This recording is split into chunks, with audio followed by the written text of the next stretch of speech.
Hello, good morning, and welcome to this week's Magic Words for Parents. I am Karen Kolp. I'm a child development expert, and I help parents figure things out with their kids all the time. And I'm a parent as well, so I know how hard that is. I come by this knowledge very honestly. And I'm also the creator of a website called WeTurnedOutOK.com with tons and tons of resources over there. Today, I want to talk about something we can do that is very frightening for young kids. And it has to do with the idea of being seen.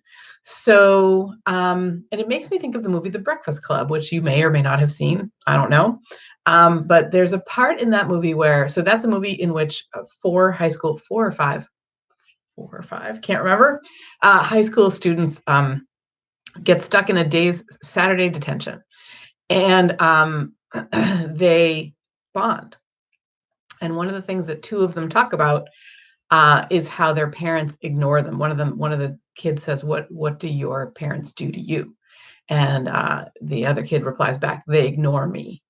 And they both realize that that's like a big deal in their lives. That's a thing that they hate about living with their parents. And it's funny because ignoring looks very different depending on which of those kids it is. So we don't really know about the Ali Sheedy character. She could very well be being ignored because her parents literally just don't see her. They don't want to talk to her. They're just going to let her do their own thing. They're too busy with their own lives. The Emilio Estevez character is ignored in a very different way. He's ignored because they don't want to see what he is interested in, what he cares about, what he thinks, what he wants to do with his life. They're basically like putting all this pressure on him to be the greatest football, I think, or wrestler ever.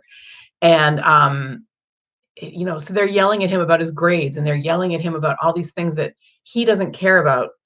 And he doesn't feel like he can say that because they're just, they're like, "We have this plan for you. You better stay on this path or else."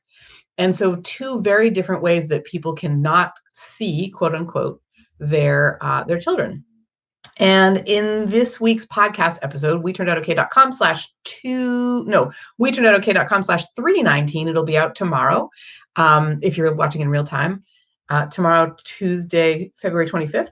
I am all excited to share because I've recently learned about a book called The Power of Showing Up by Tina Payne Bryson and a co-author whose name I can't remember. I'm so sorry. But I do remember in the podcast episode tomorrow.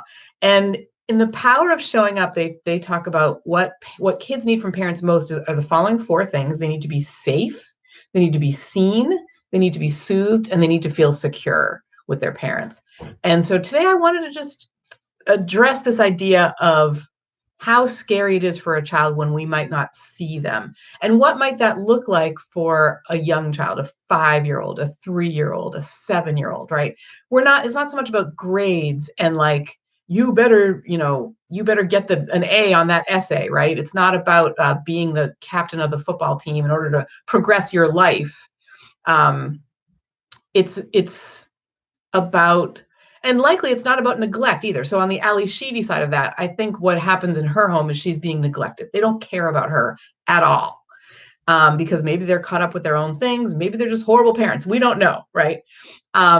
But those are not, I think, considerations for you watching this. Likely your child is not old enough that you're pressuring them into doing something that they maybe don't want to do. And so you're not ignoring them in that way. And also likely you're not neglecting them to the point where they feel invisible.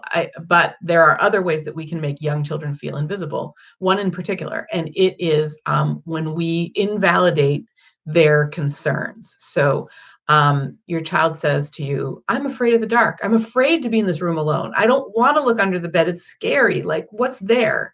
And we say to them, "Oh, there's nothing to be afraid of. Go to sleep. You're fine." I have done this. I mean, I'm not saying this with like a, finger in your face kind of a thing. I'm saying it from a place of support. We all do these things because we want it to be fine, right? We don't want to have to deal with the monster under the bed problem or whatever. And so this is a way, if we say those things, if we say there's nothing to be afraid of, there are no such thing as ghosts, go back to sleep. what we're doing is we're not seeing our child. We are invalidating their experience, and we can cause them to become very frightened because now they're wondering, like, they're questioning themselves, and they're also feeling not supported and feeling like they don't, they're having this experience, but somebody's telling them they're not having this experience. And kids are so literal that they might not even know that it's a question in their minds. And also because they just don't have the vocabulary a lot of times, right? To stand up and say, listen, I would like to be seen. And this is the way that you can see me. That's not how early childhood works. I mean, a lot of times people are in their teens or 20s or 30s or 40s before they can really vocalize about these feelings that they had when they were children. And being invalidated is a very frightening feeling. And that's why I say it is one of the most frightening things we can do for our kids or to our kids. So I'm asking you at the end of this slightly longer than usual magic words for parents to not do that to your child.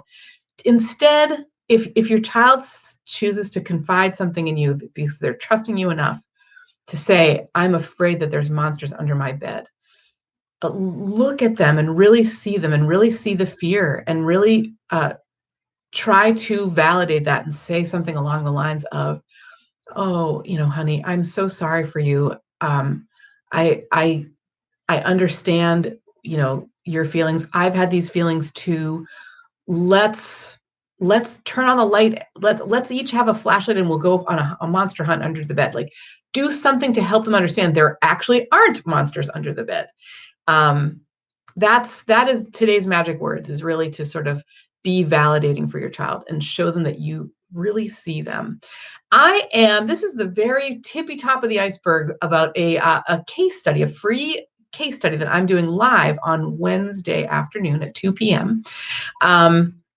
And I would love to invite you. I'd love for you to be there. So to be at this case study, you can go to weturnedoutokay.com/weekly and join my email news group. I bring parents into this email news group and I send a couple newsletters each week. The Wednesday one is going to be about being seen, and also is going to be contain an invitation to this case study that I'm doing, live case study. And even if you're signing up after that, I'm going to send out a replay link to that on Saturday. So you've got lots of opportunities to watch this case study. And I really hope you do, because clinginess can look like I'm afraid of the monsters under the bed. It can also look in some other different ways. So our case study is going to explore that. All right. Thank you so much for watching. This was a long Magic Words for Parents. They're not usually this long if this is your first one. I am Karen Locke Kolp. I will see you over at We Turned Out Okay, or for the case study, or maybe in other places on the web. And I just want to say thank you so much for watching all the way to the end.